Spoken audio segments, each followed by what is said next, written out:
Buonasera e benvenuti, grazie a Giacomo soprattutto per avermi dato la possibilità di presentare Massimo Carlotto, che senza ombra di dubbio è il maestro del noir e lo ha confermato ancora una volta col suo ultimo romanzo A esequie avvenute.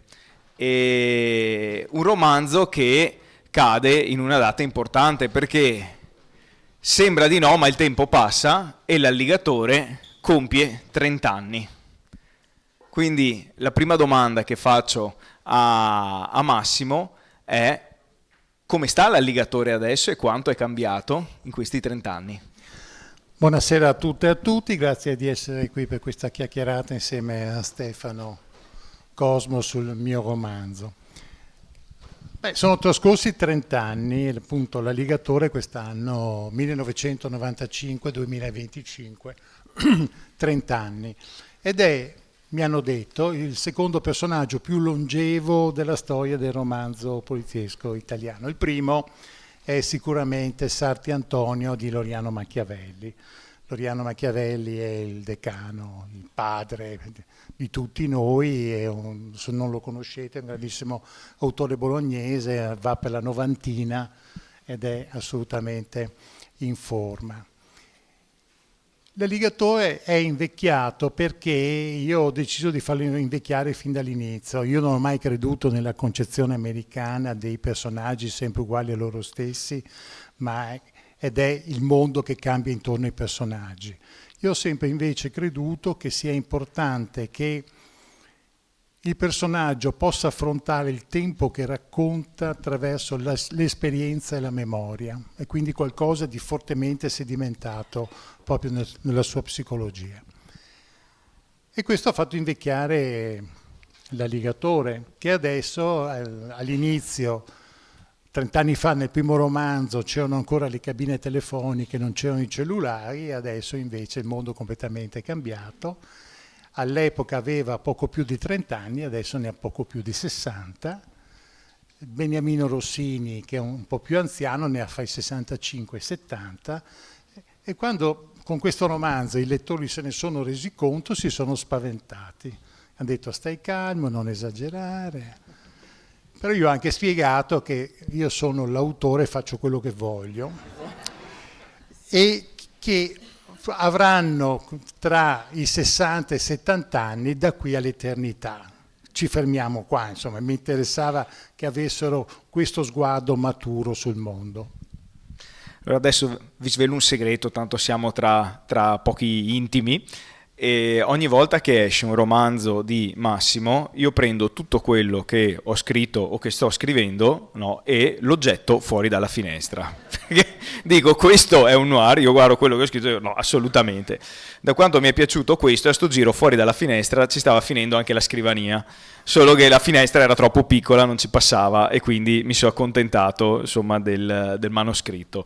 E entrando nel vivo della storia, la vicenda si apre con un alligatore che chiaramente si sta leccando un po' le ferite dopo le ultime avventure, e è a Cagliari e fa ritorno a Padova, e una volta a Padova viene chiamato da un avvocato che ha un lavoro per lui. E il lavoro per lui è uno di quelli delicati, di quelli classici, diciamo, che ci ha abituato Massimo con l'alligatore. E c'è un magheggiatore, un esperto di magheggi, tale Loris Pozza, che ha bisogno dell'aiuto dell'alligatore perché è sparita la sua amante. E quindi viene chiesto aiuto all'alligatore. E la cosa che mi ha fatto più impressione è che questo Loris Pozza è l'incarnazione del Veneto, che tu spesso hai raccontato, del Veneto come regione, no? E degli aspetti peggiori del Veneto che tu spesso hai raccontato nei romanzi. Sì, allora questo romanzo ha 3 livelli di lettura. Il primo rappresenta i personaggi, l'interazione tra i personaggi, le loro relazioni, lo sviluppo, l'età, come dicevamo prima. Dall'altro invece ci sono altre due storie che io ho scelto perché mi sembrano indicative per raccontare questo territorio.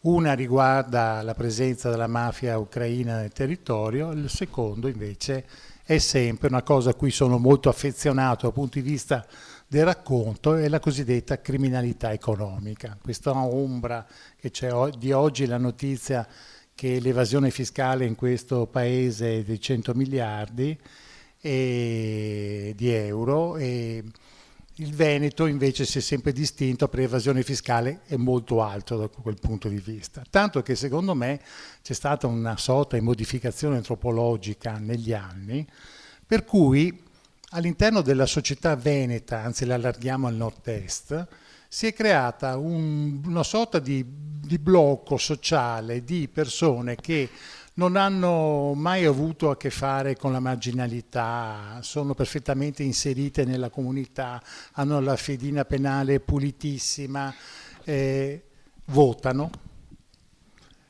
ma in realtà si occupano di criminalità economica, nel senso che non sono dei veri e propri delinquenti, ma sono persone che usano reati minori, come scorciatoia per diventare ricchi, per fare soldi, i soliti schei. Il problema è sempre gira intorno a quello.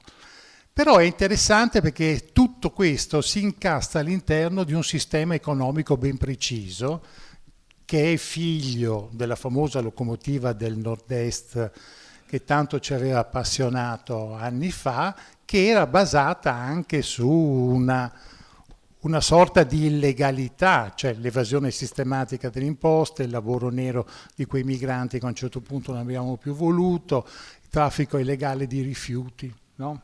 È figlio di quella cosa lì. E cosa ha prodotto? Ha prodotto che c'è un sistema economico per cui si dà per scontato che il nero sia il motore della nostra economia. Allora io mi sono chiesto nel tempo, il nero dove va a finire? No? Va a finire nelle tasche, viene investito in attività pulite, ma il grosso del flusso del nero dove finisce? E ho trovato la risposta nelle banche clandestine cinesi. Quindi scompare totalmente dal flusso ufficiale. E questo è estremamente interessante, vuol dire che c'è un'economia legale e un'economia illegale che hanno due storie completamente diverse all'interno del territorio. Però è interessante perché chi in realtà dal punto di vista personale è motore di queste azioni è comunque inserito all'interno delle comunità, sono dei personaggi come Loris Pozza, l'imprenditore. Racconto un altro fenomeno, nel senso che ci sono bande criminali, adesso il sequestro di persona non esiste più perché era un fenomeno che è stata una piaga in questo paese per molti anni, è terminato in modo naturale, nel senso che quando queste bande si sono rese conto che non avevano nessuna speranza di salvarsi dalla galera con pene infinite, e si è esaurito il filone del sequestro di persona. Però adesso c'è un altro tipo di sequestro di persona che vengono chiamati sequestri volanti, e sono bande criminali che vanno a caccia di chi in realtà ha la possibilità di gestire grandi quantità di nero. Colpiscono quelle persone, portano via un familiare per 24-30 ore al massimo, concludono perché c'è il nero, nessuno denuncia l'accaduto perché dovresti giustificare il nero e lì finisce la cosa. Allora sono partito da questo per raccontare appunto una nuova avventura dell'alligatore che però arriva a questo, arriva a raccontare il nero, questa modificazione antropologica. È interessante notare che questo è un fenomeno endemico. Questo dei Loris Pozza è veramente un fenomeno, tanto che adesso si riuniscono anche in bande e negli anni hanno soffiato un grande business alla camorra, che è quello del traffico illegale di rifiuti. Una volta era la camorra in Veneto che gestiva, prendevano c'erano queste finte aziende che dovevano smaltire legalmente, invece partivano i tir e andavano nella terra di fuochi. Questo è stato per molti anni il business. Dopodiché bande di censurati hanno sottratto questo business alla camorra e se lo gestiscono in proprio. Certo, adesso i rifiuti non finiscono più nella terra di fuochi, finiscono spalmati magari sotto la pedemontana, come è stato scoperto. Però rimane tutto in loco, insomma, anche questo è vero. Ecco, per cui questa prima parte del romanzo, che no, in realtà che si sviluppa per tutto il romanzo, parte da proprio questo. Loris Pozza ha un'amante moldava, viene rapita, appunto non si sa bene da chi, deve pagare 1 milione di euro e il milione lui ce l'ha, ne ha a disposizione perché è uno che traffica con il nero, e allora chiede all'alligatore di pagare il riscatto. Nel corso degli anni hai raccontato spesso all'interno delle tue storie, no, la nascita di una zona grigia all'interno della società, una zona grigia che non è solo una zona grigia a livello diciamo criminale, no? Dove l'onesto e il disonesto si fondono per interessi comuni, ma è anche una zona grigia morale molto spesso, no? Una doppia moralità dove fa molto più scalpore, no, lo spacciatore rispetto a quello che ricicla grandissime quantità di denaro. Dall'inizio dell'alligatore, dal primo alligatore all'ultimo, secondo te questa zona grigia è cambiata, si è fusa, è entrata a far parte ormai della società o è rimasta sempre uguale? No, non solo si è evoluta, ma la cosa molto interessante è che la zona grigia viene riconosciuta e perdonata dalla società. Cioè c'è una percezione che non è di condanna. Vengono questi reati tipo economico, vengono questa ombra che c'è che incombe sul territorio, viene percepita come una furbizia, viene percepita come marachelle, insomma uno più furbo, meno onesto degli altri, però non c'è una condanna vera e propria. E la zona grigia ormai fa parte del tessuto della storia italiana da questo punto di vista. Sappiamo, ormai ce l'hanno raccontato in tutti i modi, che c'è un sistema criminale che regge in Italia un po' dappertutto, insomma, che è basato sul fatto che da una parte ci sono le culture criminali, le culture mafiose, dall'altro c'è una sorta di ponte che collega con ambienti corrotti di 3 settori della nostra società che dovrebbero essere assolutamente immacolati, che sono la politica, l'imprenditoria e la finanza. Questo è il sistema, però voglio dire, è cambiata anche la percezione rispetto al reato mafioso. La mafia non ammazza più nessuno, è diventato un partner economico accettabile, no, perché si sa benissimo che opera sul territorio, non ci sono più grandi inchieste, c'è stata una scelta, e questa secondo me è una scelta politica, culturale del paese, di rinunciare alla grande battaglia, l'ultima battaglia nei confronti delle culture mafiose in questo paese, che dal sud si sono trasferite al nord. Questo è accaduto dagli anni 60, del 61 per l'esattezza, quando la prima locale dell''ndrangheta venne fondata a Torino. Negli anni i soldi sono qui e qui c'è stato. C'è una relazione molto interessante del Fondo Monetario Internazionale che spiega esattamente come sono stati usati i soldi, cioè il denaro sporco, come è stato investito nel nord di questo paese, dal nord-ovest al nord-est. Come sempre nei tuoi romanzi tu dai la possibilità ai lettori di avere un paio di occhiali nuovi, no? Con i quali osservare la realtà, e visto che parlavi di mafia e di organizzazioni criminali, a un certo punto della vicenda il buon Beniamino incrocia, no? Nella sua strada, incrocia le strade con la mafia ucraina, una mafia che tu descrivi come di sicuro una mafia spietata, ma anche come una mafia in qualche modo funzionale al conflitto. e è stato un aspetto estremamente interessante da scoprire. Ci vuoi parlare un attimo della ricerca che hai fatto rispetto alla presenza della mafia ucraina e di come, diciamo, non sia stata raccontata dai giornali per quello che è? Allora, Stefano Cosmo, oltre ad essere un bravissimo scrittore, pubblica con Marsilio, è anche un operatore di strada, si occupa di prostituzione, di marginalità. E quindi è lui che mi dà le dritte su queste cose, capito? Per cui secondo me ha fatto una domanda interessata, no, scherzo. No. No, però è vero, nel senso che tu mi hai dato la prima dritta, nel senso che secondo me, allora, il mondo della prostituzione è profondamente cambiato negli anni. Anche qui la nostra società ha fatto una scelta ben precisa. Non ci occupiamo più di prostituzione, che se ne occupi il volontariato, lo Stato non lo fa più, le regioni sempre meno, tagliano i fondi, per cui insomma lasciamo. Però c'è un problema, il mondo della prostituzione non è fatto solo in minoranza da sex worker, no? La maggioranza dipende dalla tratta, cioè prostituzione con schiavitù. Ora, il fatto di accettare che nel tuo territorio ci sia la prostituzione con schiavitù, secondo me è una cosa che insomma andrebbe quantomeno discussa, perché secondo me è intollerabile, no? Però se ne occupano solo loro, di fatto.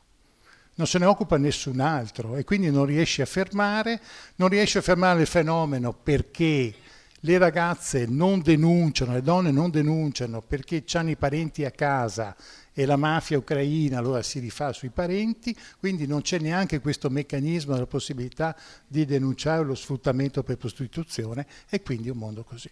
Però è un mondo che ci riguarda, non solo, io non do mai, ci mancherebbe giudizi morali, però da un punto di vista dei soldi, se pensiamo del volume d'affari, che dato di 5 anni fa, in questo paese ci sono 9 milioni di maschi che vanno normalmente a prostitute, 9 milioni. Quindi pensate il giro di soldi, no, che c'è rispetto a questa cosa. Per cui io ogni volta, sinceramente, che mi capita di trovare storie di questo tipo, nei romanzi ne parlo, perché bisogna assolutamente denunciare, non si può stare zitti su questa cosa, quantomeno dire guardate che esiste. La mafia ucraina è una mafia molto interessante da raccontare, perché dal giorno dell'inizio del conflitto è scomparsa dai giornali. Nessuno ne ha più parlato. Totalmente scomparsa, ma non qui, a livello internazionale, cioè perché tutti, siccome siamo alleati dell'Ucraina, parlare della mafia sarebbe mettere un'ombra su un paese che ha già problemi enormi, come abbiamo visto anche in questi giorni, di corruzione, e significherebbe anche dover parlare di alcune cose estremamente scottanti, no? Come per esempio il traffico di armi. All'inizio del conflitto gli alleati hanno mandato in Ucraina una quantità impressionante di armi leggere, che erano inadatte, obsolete per il conflitto con i russi, ma assolutamente adatte per la criminalità a livello internazionale. La mafia ucraina, con settori corrotti del governo, le hanno vendute in giro per il mondo. Per cui le troviamo in Sud America, le troviamo in Africa, le troviamo in Europa. È uscito da poco anche l'elenco, adesso non mi ricordo, ma mi sembra 114.000 Kalashnikov, una roba così, 200.000 pistole Makarov, cioè numeri impressionanti, sono in giro, no? E sono gestite dalla mafia ucraina, che si occupa anche di prostituzione con schiavitù. E allora ho detto, parliamone, anche perché si occupa di tratta, perché all'inizio del conflitto una massa enorme di donne sono uscite dall'Ucraina. Alcune hanno fatto una fine degna, sono state accettate, inserite nei vari, altre invece sono finite in mano alla tratta.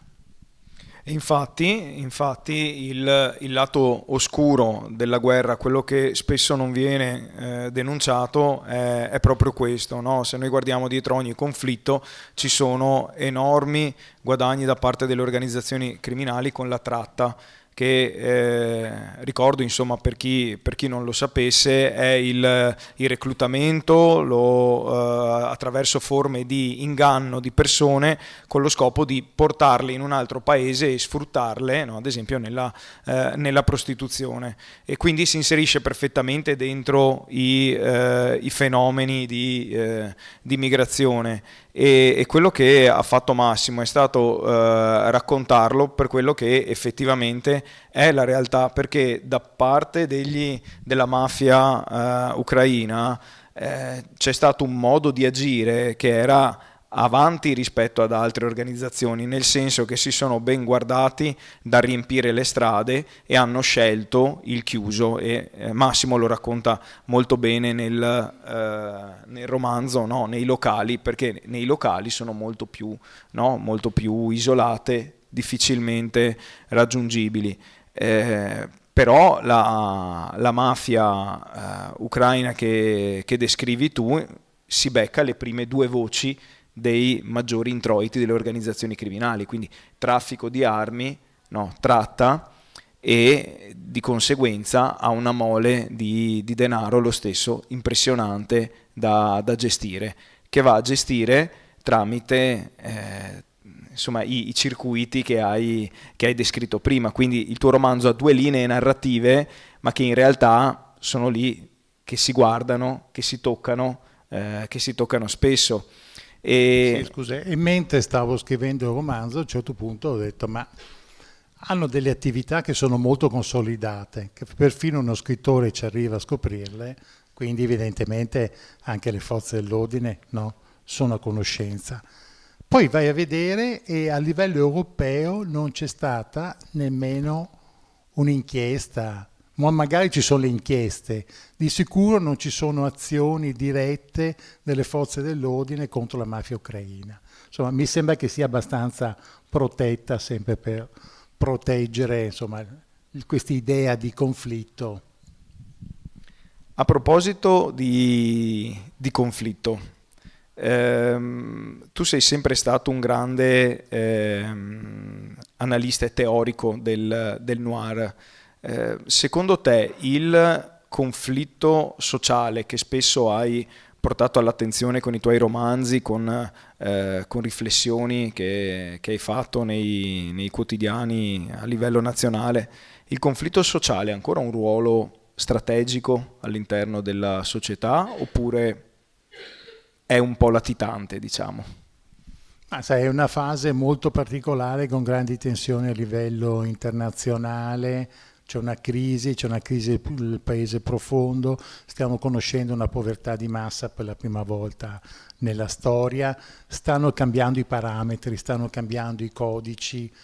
Secondo me questa è una fase di attesa, comunque. Una fase di attesa per tempi che secondo me, almeno spero, siano diversi dal punto di vista del conflitto, perché il conflitto non è solo un termine negativo, ma è anche un termine positivo, che dal conflitto, voglio dire, possono nascere situazioni estremamente positive di rinascita del paese, cosa che mi sembra che ne abbiamo abbastanza bisogno. Io a Massimo devo molto, perché ha aperto la sua bottega a me e ad altri giovani autori, come ad esempio un certo Pier Giorgio Pulici, che non so se conoscete, e per me è stato veramente un privilegio poter imparare da Massimo. E una delle cose che mi ha insegnato è di rispettare sempre la storia, no? Di mettere sempre la storia prima dei personaggi. E secondo me in questo romanzo, pur essendoci tanti colpi di scena, tanti personaggi, c'è una storia veramente potente dietro, ma soprattutto dentro si sente forte anche il rapporto che tu hai con le tue lettrici e i tuoi lettori, perché abbiamo visto tornare un personaggio che, diciamo, ti aveva provocato qualche noia con le lettrici, una certa Virna. Ci vuoi raccontare delle vessazioni che hai subito e delle disavventure che ti è toccato vivere a causa di questo personaggio? Beh, allora intanto sulla questione della... No, se no sembra che... Io ho sempre creduto nella condivisione del sapere, perché ho avuto la fortuna all'inizio della mia carriera di incontrare, grazie a Cherchi, che è sempre stata una grandissima scrittrice, edito italiana, la chiamavano la zarina dell'editoria italiana, ho avuto la fortuna di incontrarla col mio primo manoscritto e lei ha fatto una grossa operazione, non solo mi ha trovato l'editore, ma anche mi ha aperto una strada dal punto di vista teorico rispetto alla scrittura, che è una cosa che nel nostro ambiente non si fa. Allora da quel giorno ho imparato che in realtà il sapere va condiviso e quindi con gli autori che vogliono io apro la mia umile bottega di scrittore e mi rendo disponibile. Mi sembra anche giusto e importante come pratica. Allora, innanzitutto, no, poi hai fatto un altro discorso interessante che mi permetteva di dire, non me lo ricordo, ma mi ricordo la risposta. Ok. Mi ricordo la risposta che io sempre ho avuto un rapporto anomalo con la serialità dell'alligatore e questo ha sempre fatto arrabbiare molto gli editori ma anche i lettori, nel senso che io per esempio del penultimo romanzo dell'alligatore sono trascorsi 8 anni. Il problema è che io non, come diceva Stefano, non lavoro sui personaggi, ma sulle storie. Quindi se ho una storia dove la ciccia è roba seria, scrivo un romanzo. Se no, preferisco non scrivere 2 volte lo stesso romanzo, come ti può capitare se ti affidi solo alla trama e ai personaggi. E questo ha fatto arrabbiare sempre molto. Io racconto sempre l'aneddoto, ero alla libreria Minerva di Trieste, a un certo punto io stavo presentando un altro romanzo, un'altra serie, e c'è stato un signore, mi ha puntato l'indice contro, mi ha detto tu non puoi scrivere quello che vuoi. E io ho detto parliamone. Lui intendeva dire si comincia una serie, non è che fai passare 8 anni da un romanzo all'altro, e aveva perfettamente ragione. Su questo ci siamo chiariti, però io lavoro sulle storie e non sui personaggi. A proposito di personaggi, molti romanzi fa avevo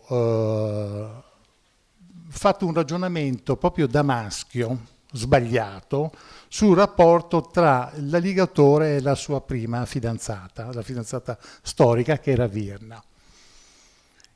E si sono lasciati, poi si sono richiappati, insomma alla fine insomma, si sono rimessi insieme, ma questo non è piaciuto ai lettori, ma soprattutto alle lettrici. E al tempo si scrivevano ancora le lettere alla casa editrice, si mandavano le prime mail, il tono era non è la donna adatta a lui. E il consiglio normale, insomma, più banale che girava era la malattia fatale, l'incidente stradale, vedi di risolvere il problema. Io ho scritto un altro romanzo dell'alligatore, però mi è venuta voglia dell'esperienza del graphic novel, per cui anziché darlo all'editore l'ho dato a un grande fumettista come Igor perché ne facesse un graphic novel. E lì Virna non c'era e sono arrivate le lettere e le mail. Non fare il furbo risolve il problema. Alla fine mi sono arreso, all'epoca c'era un forum dell'alligatore, ho detto datemi una mano perché così non ne usciamo, e una lettrice del Bassano del Grappa mi ha dato un consiglio a cui io non sarei mai arrivato e ancora oggi non lo capisco tanto bene, che Virna si è sposata con un altro e l'alligatore è rimasto l'amante fedele di Virna.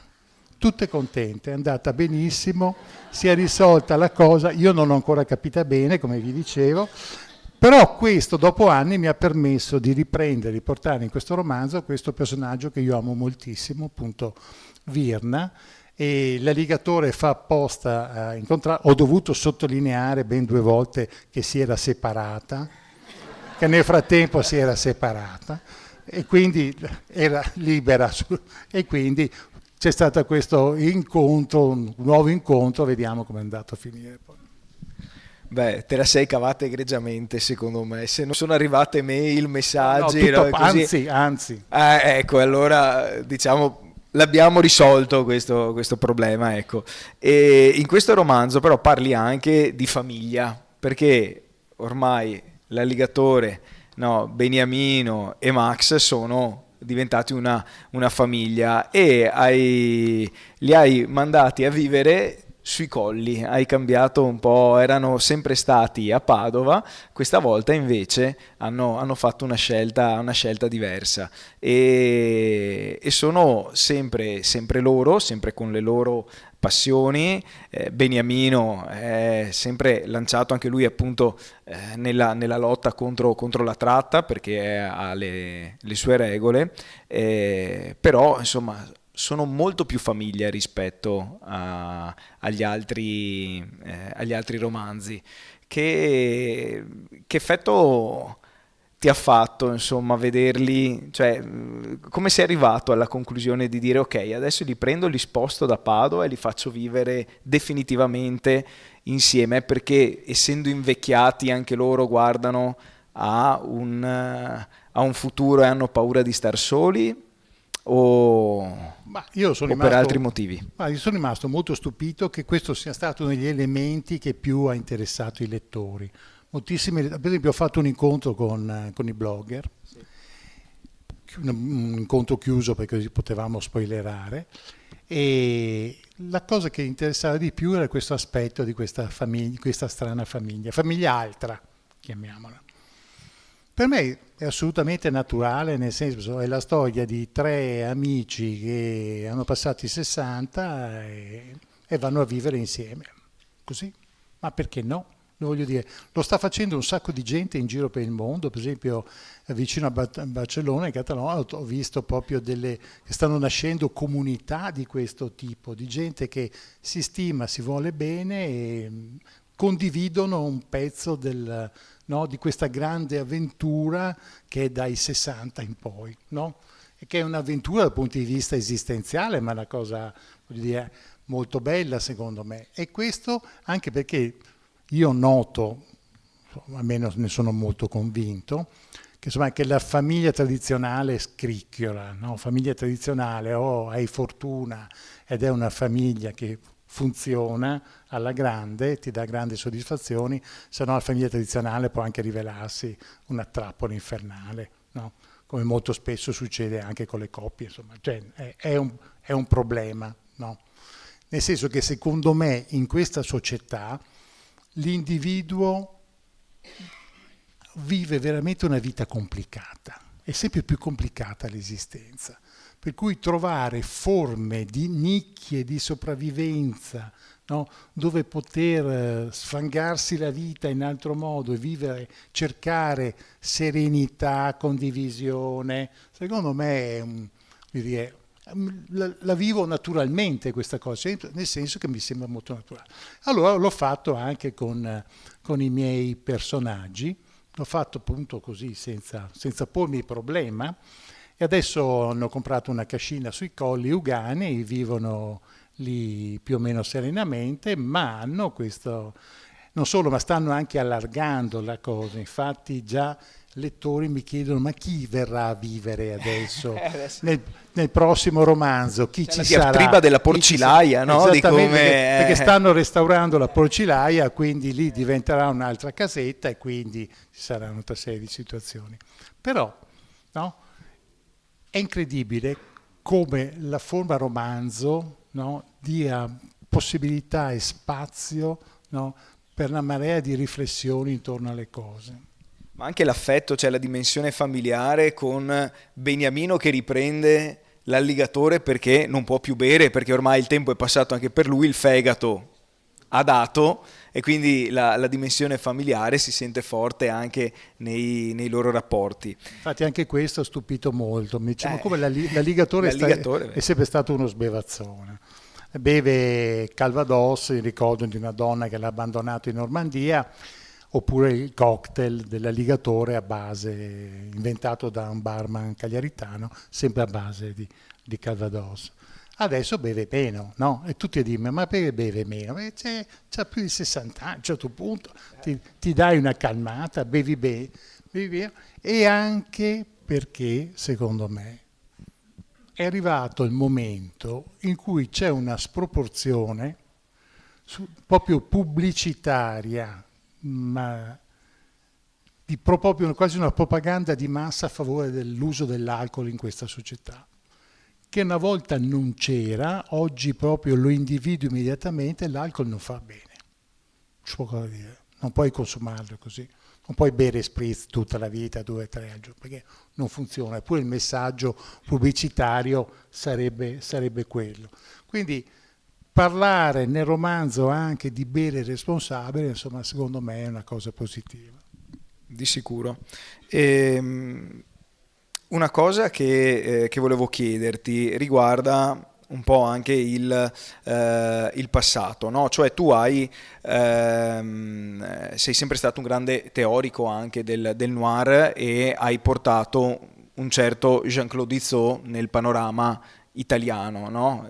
Dopo averlo conosciuto, se non sbaglio, in un festival a Chambéry, ecco. E appunto tu assieme a Dizio e ad altri autori siete stati la punta di quello che era il noir mediterraneo, e la visione che aveva Izzo negli anni 90, fine anni 90, rispetto alla globalizzazione dell'economia che ha aperto a nuovi orizzonti criminali. Secondo te è ancora valida oppure no? Ci aveva visto bene all'epoca o no? Allora, per esempio, ieri qui c'erano Lucarelli e De Cataldo. Pensate che io Lucarelli e De Cataldo li ho conosciuti in Francia, 29 anni fa, perché a quell'epoca in Italia non ci filava nessuno. Gli unici che invece avevano interesse per la nostra scrittura erano le università francesi che ci chiamavano, e quindi io ho conosciuto loro, ho conosciuto Dazieri, Foix, quasi tutti li ho conosciuti, università francesi, dove avevamo capito la necessità di articolare teoria rispetto alla letteratura, perché se non sviluppi teoria danneggi proprio il genere. E quindi abbiamo cominciato a ragionare insieme all'università, che già promuoveva molta teoria da questo punto di vista, poi è stata importante anche l'università italiana da questo punto di vista, ma anni dopo abbiamo fatto un ragionamento importante, che è stato quello di dire, questo 29 anni fa, pensate, il giornalismo d'inchiesta è in crisi, la querela per diffamazione sta diventando un'arma contro i giornalisti per farli stare zitti, insomma da quel tipo abbiamo cambiato il nostro modo di lavorare dicendo non dobbiamo più tenere conto solo della nostra fantasia per scrivere i romanzi, ma dobbiamo anche raccogliere il materiale dal vero, dalla realtà, e quindi poi miscelarlo con la finzione romanzesca. Questa è stata una rivoluzione all'interno del romanzo poliziesco del noir europeo, una vera rivoluzione. L'altra rivoluzione è stata quella di capire che il territorio doveva diventare un vero e proprio personaggio all'interno della narrazione. La terza rivoluzione è arrivata da Jean-Claude Izzo. Jean-Claude Izzo era un giornalista, non so se lo conoscete, ma è un giornalista francese, scrittore straordinario, che ha iniziato a scrivere romanzi noir proprio per articolare un pensiero. Lui era di Marsiglia, scriveva della sua Marsiglia, però ha fatto un ragionamento. Io l'ho conosciuto al Festival du Premier Roman a Chambéry. Lui era col suo primo romanzo Total Cheops, che in Italia è stato tradotto con un casino totale, ha fatto un ragionamento importante, ha detto guardate, la globalizzazione dell'economia ha aperto nuovi mercati alla criminalità e quindi ci sarà una rivoluzione epocale all'interno del mondo della criminalità che noi dobbiamo avere la capacità di raccontare sempre di più usando lo strumento del giornalismo d'inchiesta, miscelandolo alle nostre finzioni romanzesche, ma soprattutto avere il tempo giusto per il racconto, che deve essere un tempo ridotto. Cioè abbiamo la capacità di intervenire sulla realtà anche dal punto di vista del tempo.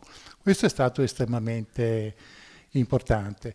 Io l'ho conosciuto, ho letto il suo primo romanzo nel treno, allora era maggio, c'era il festival, c'era la Fiera del Libro di Torino, quindi l'ho letto da Chambéry a Torino, ho letto il romanzo, sono sceso, sono stato il mio editore e gli ho detto ascolta, pubblica questa bellezza, ed è stato pubblicato in Italia a Jean Corizzo. Una delle poche cose buone che ho fatto nella vita.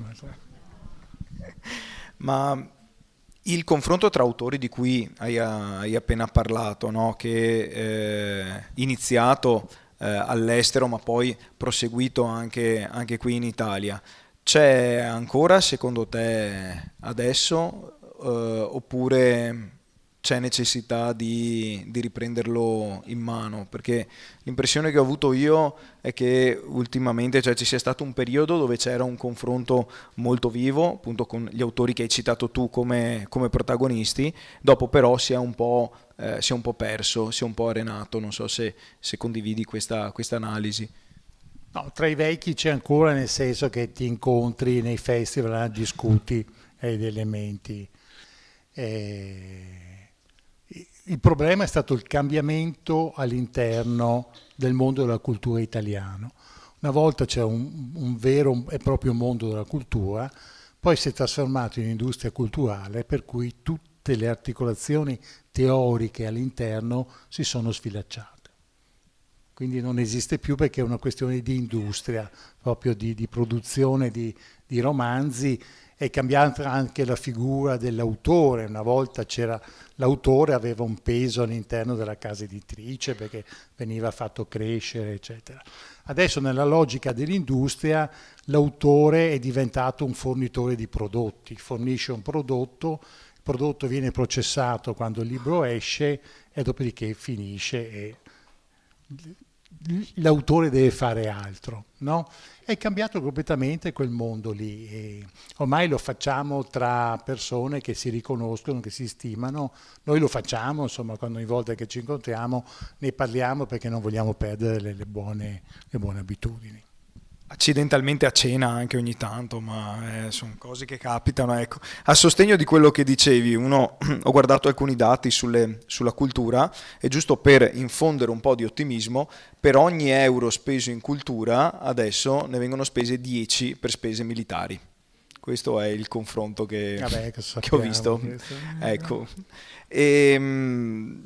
Tra la tua ampia base di lettori e lettrici, c'è anche qualcuno che ha speso, credo, parecchio tempo nel creare quella che è la colonna sonora più lunga della storia, credo, del mondo della letteratura. Perché se voi andate su Spotify, per festeggiare i 30 anni dell'Alligatore, c'è una playlist e io vi consiglio di leggere il romanzo accompagnati dalla playlist, che dura 5 ore e mezza, 5 ore e 20. Vabbè, c'è anche la colonna sonora di Anche questo la romanzo. colonna sonora, sì. Allora, questa è l'unica serie dove alla fine l'autore è stato costretto dai lettori a pubblicare l'elenco dei brani che l'alligatore ascolta durante la narrazione. È proprio stata una pretesa, neanche una richiesta, una pretesa, cioè adesso alla fine vogliamo la lista. E poi da questo poi si va su Spotify. Beh, sì, il blues piace, devo dire che c'è sempre una grande ricerca e attenzione dei brani, nel senso che sono di grande qualità. Io ho un consulente, uno dei più grandi, se non il più grande esperto di blues in Italia, che è Edoardo Catfish Fassio di Torino. Ha scritto un saggio molto interessante proprio su blues, pubblicato sempre da Marsiglia. Io ho scritto accidentalmente la prefazione. Vabbè. Io lo chiamo, gli racconto a grandi linee la trama del romanzo e lui mi prepara la playlist. E dopo io da questa playlist scelgo i brani che preferisco, quelli che sono più adatti alla narrazione. Soprattutto donne del blues questa volta. Io ascolto solo donne che cantano blues. Non so perché, ma mi campo meglio, è l'alligatore più contento. E girano voci anche che tu abbia raccolto talmente tanto materiale per questo romanzo da averne anche per un prossimo. Confermi o smentisci? No, devo confermare, infatti confermo che prossimo anno uscirà un altro romanzo dell'Alligatore, ma per caso, nel senso che raccogliendo veramente il materiale per questo, ho trovato altre due storie, una carceraria di un mondo di malavitosi che non esiste più e un'altra storia invece molto, molto attuale. Allora saranno le due storie che racconterò nel prossimo romanzo. E ho dovuto dirlo subito perché sono stato bombardato all'inizio di mail, di messaggi dei lettori che mi dicevano: ascolta, c'hai 69 anni, se aspettiamo altri 8 anni, quando lo scrivi sto romanzo? No, preoccupati che nel frattempo mi rincoglionisca e non sia più in grado di scrivere. Allora ho detto, vabbè, il prossimo anno, per fortuna c'è, tanto il prossimo anno esce. Bene, ultima domanda, poi se volete lascio lo spazio al pubblico se qualcuno ha qualche domanda.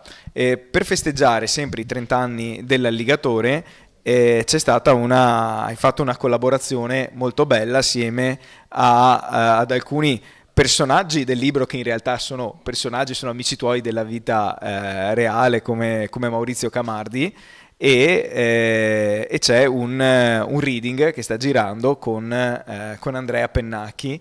Io l'ho visto a Padova e è stato spettacolare. Se non sbaglio hai un'altra data il 22 a Maniago. qui a Maniago. Com'è stato per te vedere, no, sul palco un attore come Pennacchi prendere e raccontare, cioè dar forma al tuo personaggio? Sì, è una situazione molto strana perché io faccio l'autore sul palco e lui fa l'alligatore. Quindi c'è uno scambio, insomma, interessante da questo punto di vista e come dicevi ci sono personaggi che esistono realmente. Io ho un caro amico che è un sassofonista e lo uso dal secondo romanzo, mi sembra, da Mistero di Mangiabarche, ed è Maurizio Camardi.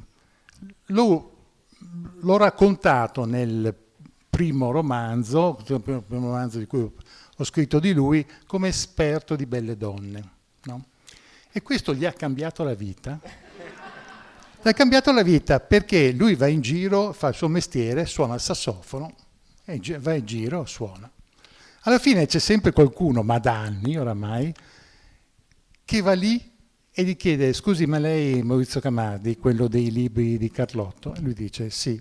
No, senta, perché io avrei un problema con la mia fidanzata e vorrei parlargli. Insomma, è diventato consulente sentimentale, hai capito? Per cui questa cosa gli ha cambiato la vita. Lui si diverte molto, per fortuna. Per fortuna. Poi ho sempre usato anche Beniamino Rossini, era un personaggio realmente esistito, è morto diversi anni fa, ormai quest'anno 7 aprile ricordiamo 20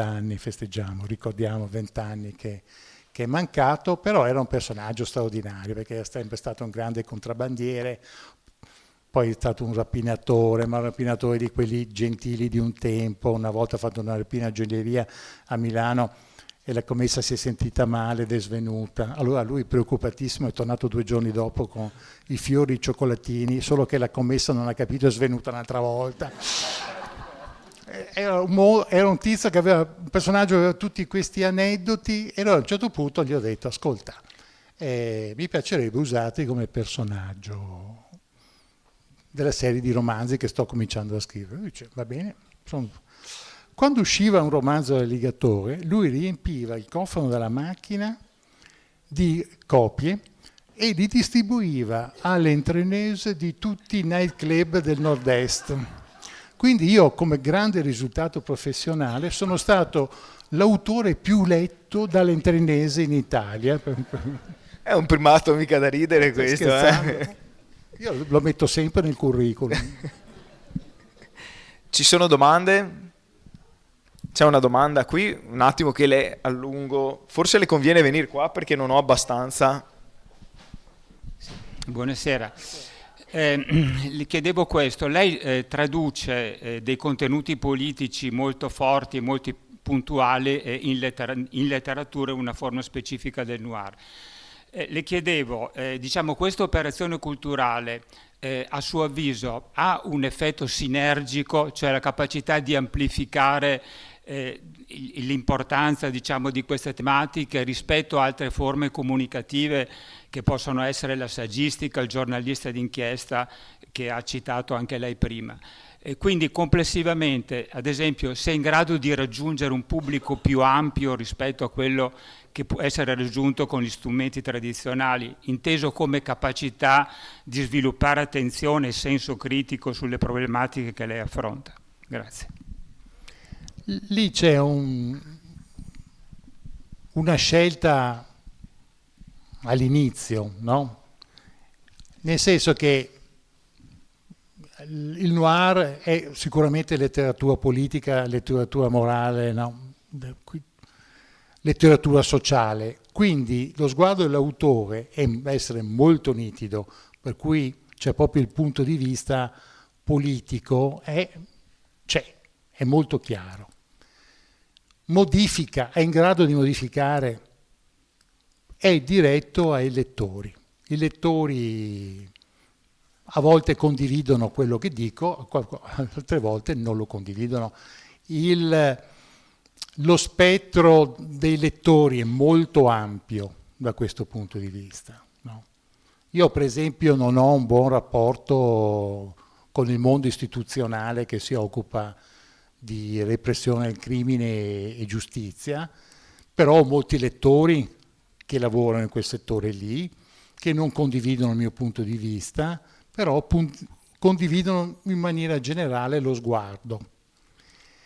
Secondo me non modifica assolutamente nulla, nel senso che da un punto di vista sociale i romanzi non modificano nulla, proprio come non modifica nulla per esempio anche la saggistica. Il giornalismo è in grado di modificare, è l'unico strumento che è veramente in grado di modificare. Poi sul giornalismo potremo parlare a lungo, ma è veramente l'unico strumento in grado di modificare. Però negli anni si è creata una situazione di zoccolo duro di lettori che cercano questo tipo di romanzi perché sanno che trovano una serie di risposte anche di tipo generale, di analisi di tipo generale all'interno. Tanto che si è creato un fenomeno. È così forte questa attenzione da parte dei lettori che i lettori, per esempio, quando hanno capito il gioco, hanno cominciato a chiedere ma perché non ti occupi di questa storia piuttosto che un'altra? C'è questo tipo di relazione, questo è continuo. Io per esempio ho scritto 4 romanzi a partire da indicazioni dei lettori. E questo è l'unico paese, sicuramente d'Europa, ma io credo del mondo, dove un numero discreto di magistrati e appartenenti alle forze dell'ordine scrivono questo tipo di romanzi. Dalle altre parti non esiste. Se lo racconti all'estero la gente ride e dice perché per loro è sufficiente la stampa. E no, perché se vai a leggere i romanzi di questi servitori dello Stato, poi in realtà leggi una contonarrazione perché non scrivono esattamente quella che è la narrazione ufficiale, scrivono altro. E questo è, voglio dire, molto interessante. Il noir fa questo tipo di operazione, secondo me con zero speranze di cambiare in termini generali. Però io credo che uno scrittore debba attraversare il proprio tempo occupandosene e anche in maniera molto chiara dire quello che pensa sul mondo. Grazie.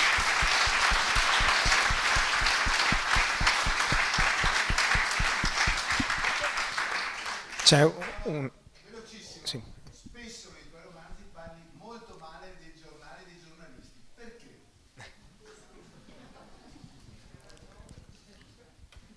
Allora, non è che parlo male dei giornali e dei giornalisti. Parlo male di un sistema che impedisce ai giornalisti di occuparsi in modo serio del proprio lavoro. Parlo di un sistema che si è sempre di più chiuso in se stesso, che non protegge più i giornalisti rispetto a quella per diffamazione, che sono sottoposti a un fuoco di fila di denunce, che è molto complicato scrivere alcune cose, e questo secondo me va raccontato. Dopodiché esiste anche chi all'interno del mondo del giornalismo invece crede in questo sistema e lo dimostra continuamente, lo dimostra tutti i giorni, e allora in quello non siamo d'accordo. No, quello c'è per forza un conflitto tra quello che pensa l'autore e quello che è la realtà della stampa. Sì, allora intanto l'aspettiamo con il prossimo romanzo Grazie. qui in Ateneo a presentarlo. E una prima domanda, lei ha individuato tra le caratteristiche del suo gruppo di scrittori il collegamento con il territorio. Io vorrei che approfondisse questo, cioè come influisce il territorio di riferimento sulla trama o comunque sul romanzo, perché ne abbiamo parlato anche ieri, anzi era il titolo delle relazioni con De Cataldo e con Lucarelli. E un'altra domanda, forse un po' più banalotta, ma è venuta fuori ieri perché De Cataldo ci ha detto che i suoi personaggi gli piacciono e invece Lucarelli ha detto che non gli sono tanto simpatici. Allora faccio la stessa domanda anche a lei. I suoi personaggi, o alcuni dei suoi personaggi, le sono simpatici o no?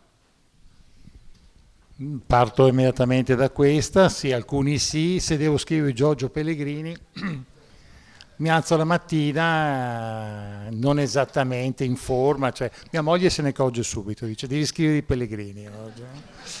E perché è un personaggio che odio profondamente, ma fa parte della mia storia di scrittore, della mia storia di romanzi.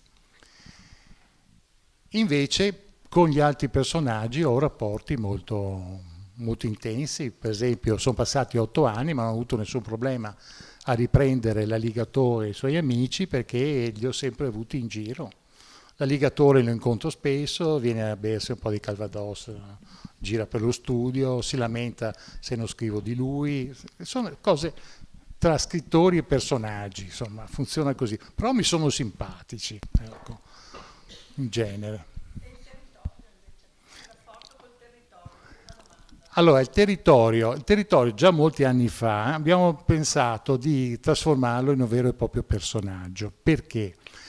Perché in Italia c'è stato una sorta di inganno, di equivoco culturale per molti anni, in cui si è data la provincia uguale dappertutto, con delle forme simili dappertutto. Non è vero. L'Italia è un paese profondamente diverso da luogo a luogo. Io per esempio quando ho dovuto scrivere di Roma, ambientare un ciclo di 4 romanzi a Roma, ho dovuto trasferirmi a Roma perché sennò non riuscivo a capire determinate cose. Cioè devi entrare in sintonia e capire tutta una serie di cose, perché sennò non sei in grado. Infatti già all'epoca ci siamo detti ognuno si prende il proprio territorio dove vive e lavora e lì no, perché c'è il personaggio è fatto anche di gusti, di vini, di cibi, di profumi, di bellezze, oppure di contraddizioni, ma le devi conoscere. E, per esempio, se noi guardiamo la carta geografica d'Italia, vediamo che ci sono alcune regioni che sono raccontate meno dagli scrittori, perché sono più difficili da raccontare. Per esempio a Calabria, quanti scrittori ci sono? Non sono tanti scrittori, rispetto al Veneto o rispetto al Lazio o rispetto alla Campania c'è l'esplosione. No. Come apri una porta trovi uno scrittore, no scherzo. Però il territorio è esattamente questo, perché ogni territorio ha delle diversità che devi conoscere a fondo, se no non sei in grado di raccontarle e sarebbe un tradimento nei confronti del lettore. Bene, allora io ringrazio Massimo Carlotto per essere qui stasera. Grazie. E